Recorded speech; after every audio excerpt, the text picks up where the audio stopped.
Blessed are the merciful, for they shall obtain mercy.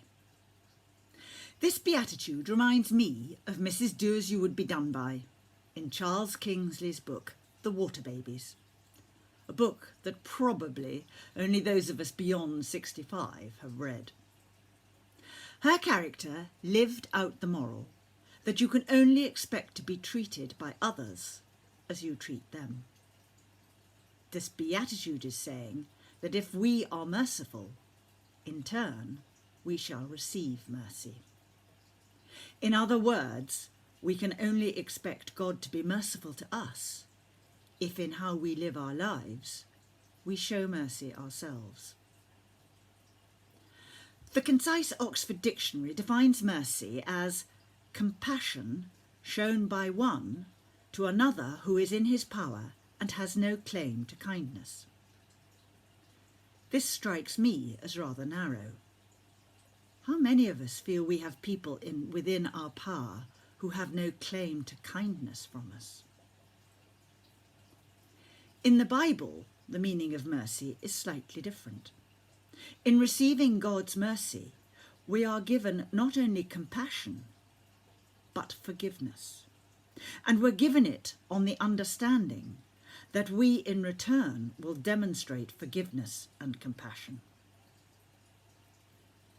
Synonyms for mercy include lenience, grace, pity, charity, humanity, mildness, tender-heartedness, kindness, sympathy, tolerance, generosity. And we know from the teaching of Jesus that if we can live our lives practicing these gifts, then we shall in turn receive mercy. For not only will mercy flow from God and his love for us, but those we have shown mercy to will be touched and will look upon us in a different light. If we show mercy to those who have upset us, failed us, wronged us, then we can rest assured that God will give us mercy and he will forgive our shortcomings. If we forgive, then we shall in turn be forgiven. The great William Barclay, to whom Richard referred to a couple of weeks ago, writes eloquently on the subject of mercy, and I now paraphrase some of what he says about the fifth beatitude. He comments that the Hebrew word for mercy is an untranslatable word. It's also unpronounceable, so I shan't try. It doesn't mean to just sympathise with a person in the normal sense of the term. It doesn't mean simply to feel sorry for someone in trouble.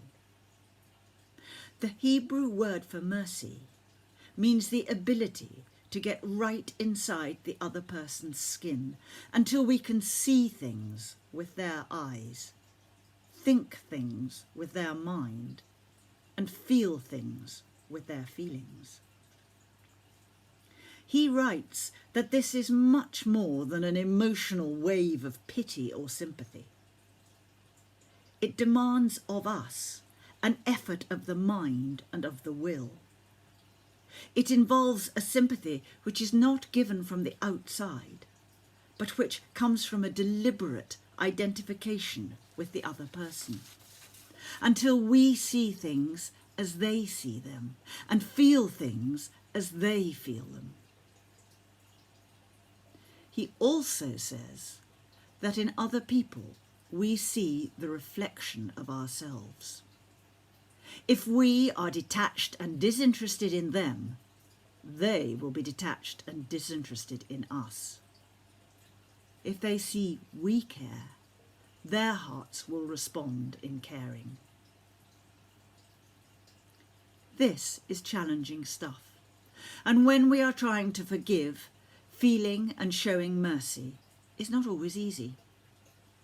If we have been badly hurt by someone, if someone we love is abused physically or mentally or verbally, when we see children suffering cruelty, and in many other situations, it is very difficult to forgive the wrongdoer.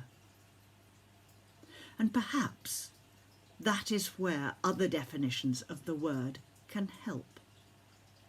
Maybe if we start trying to feel compassion and sympathy as described by William Barclay, that in turn can lead us to forgiveness. We are promised that God will give us mercy if we live it in our lives. Live it by forgiving, by giving to those less fortunate than ourselves, by caring for the sick, by visiting those imprisoned, by feeding the hungry. If we demonstrate mercy, then we shall be shown mercy, for we have a merciful God. We need to do as we would be done by.